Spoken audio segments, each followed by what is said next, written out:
So we've been back at our desk for almost 3 weeks now.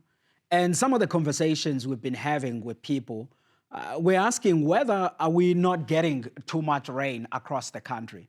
Because, I mean, if you think of it, KZN, parts of the Eastern Cape, Mpumalanga, even Limpopo, it's been raining throughout the December holiday. And even now, at the start of January going into February, it's been pretty much raining. And of course, there can be such a thing as too much rain for the crops. But I don't think this is a time for us in South Africa to worry much about the excessive rain. Because remember, uh, all of the crops that we are planting, particularly the field crops, which is the grains, the oilseeds, and the sugarcane, we typically need excellent rains from somewhere around October all the way to the end of February, and sometimes even through to March, because that's the period where the crops are at their growing stages and going on into the flowering or pollination stages. So throughout that period, you do need some sufficient moisture. But of course, you don't want it to all raining because we're not growing rice here. We're growing other crops. So some days of excellent sunshine do help. And I'll say this, at the start of the season, somewhere around November, end of October, there were areas where we were actually worried that it was raining too much and it was cold in the fields. So farmers weren't really receiving the excellent sunshine that we needed for seed germination. But if you think about it in the country now, sure, it has been raining, but we've had also some days where we get some nice sunshine. And I think that has assisted in making sure that at least the crops are growing fairly well. And anyone who has been driving across the country or even from your destination and coming back into your workplace, regardless of where we work in the country, you probably saw that the fields were well planted and the crops were looking good, which is something that we said in our previous segment of AgriView. And I think that's the whole point. We don't think that we should be worried a lot about the rainfall from now. But also remember, though, there is a cutoff date because from mid-March onwards, you do want to see that South Africa receives at least some warmer weather conditions.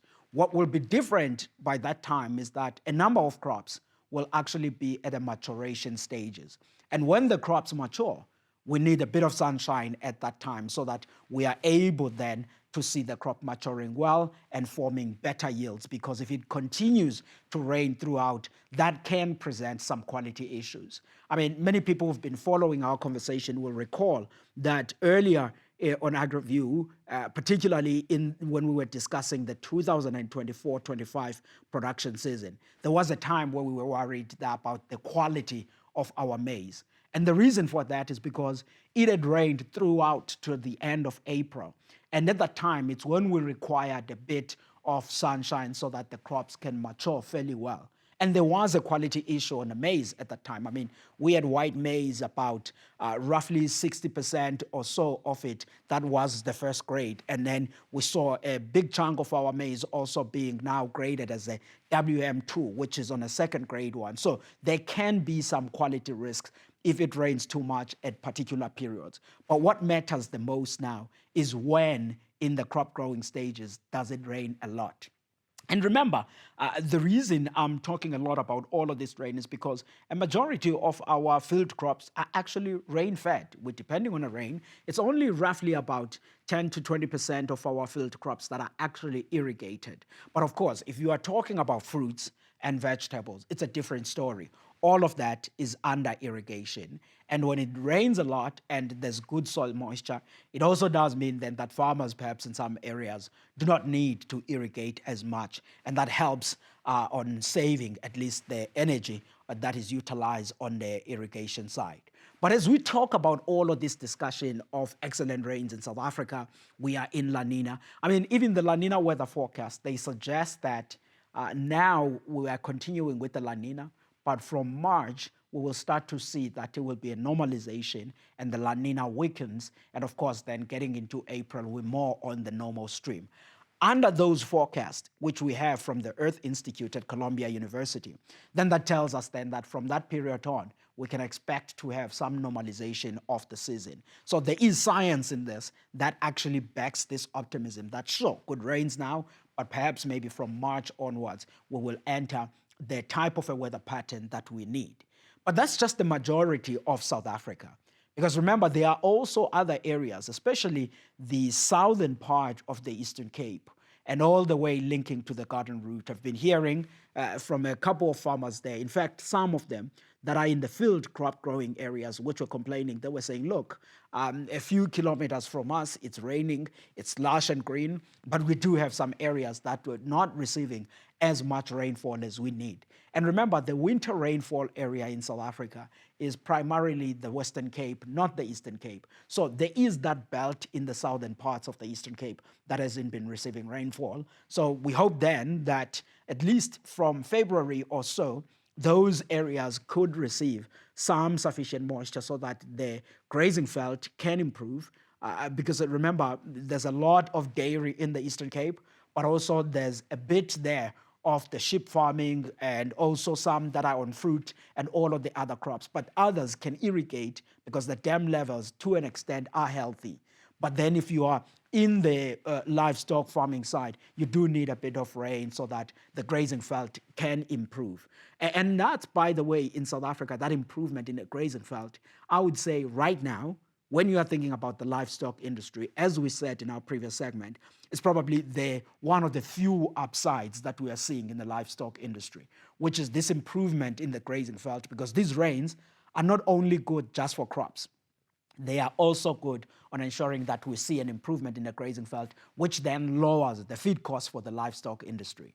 And of course, the other upside or positive for the livestock industry is that if you think about the maize prices today, the soybean prices, all of those are down, at least by the end of January, still down by roughly 30% from a year ago.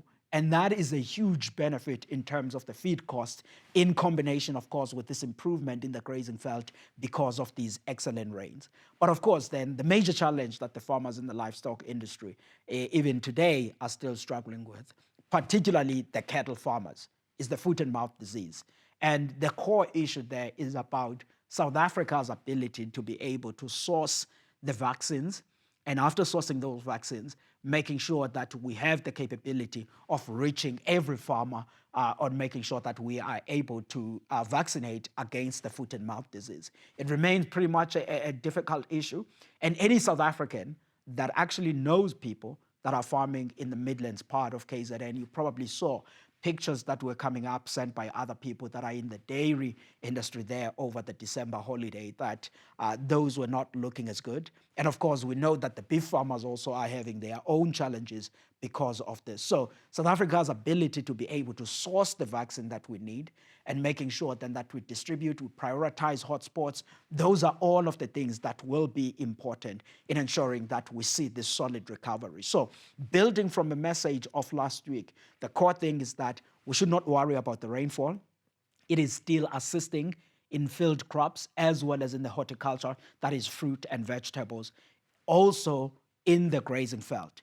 But the core thing then that will be needed is this vaccination approach in South Africa. And I think that the success of the vaccine is what will determine whether we see a much more stronger growth or recovery in 2026 of agriculture compared perhaps to what we saw in 2025. Because remember, the 2025 agricultural performance in South Africa was mixed, and what made it mixed is that the largest subsector of our farming industry, which is the livestock, particularly cattle farmers, were the ones that were under pressure at the start of the year because of higher feed costs coming from 2024, where we were affected by the drought, which led to a poor crop. And of course, the second half of the year, we did see those feed costs coming down. The second aspect, of course, then, was this foot and mouth disease. And the foot and mouth disease issue, by the way, the major thing is the fact that now we have certain export markets which we can't reach. And of course, then that on the finances of those farmers, it's a big challenge.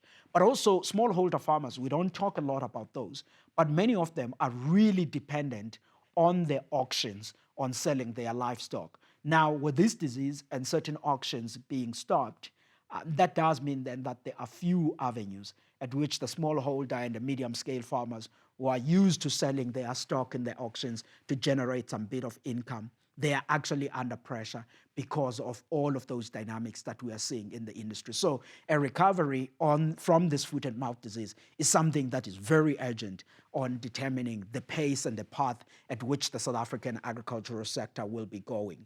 But put all of this together, if you ask me a question of saying, okay, as a consumer in South Africa, what does all of this mean for me? I would say, look, this still point to a better path of potentially moderating food price inflation in South Africa. Because the essential message that I'm saying is that these rains are helping on the crops, on the fruit, but to a certain extent also within supporting the livestock industry. And the key thing is for us to vaccinate the livestock. And if we succeed on that, this points then to a better recovery in agriculture, better supplies, and of course leading to a moderate food price inflation, which paints a positive picture for the consumer, but also a positive picture generally when you are thinking about the employment condition in the South African agricultural sector. And with that, folks, let me stop there on this episode, and we'll come back evaluating a couple of things that are impacting the South African agricultural sector. And I would say we wouldn't have done all of these episodes to this point without the support of many of the partners. And some of the folks that are assisting us on delivering some of these insights are our friends at Nedbank, and for that, we're grateful for their support.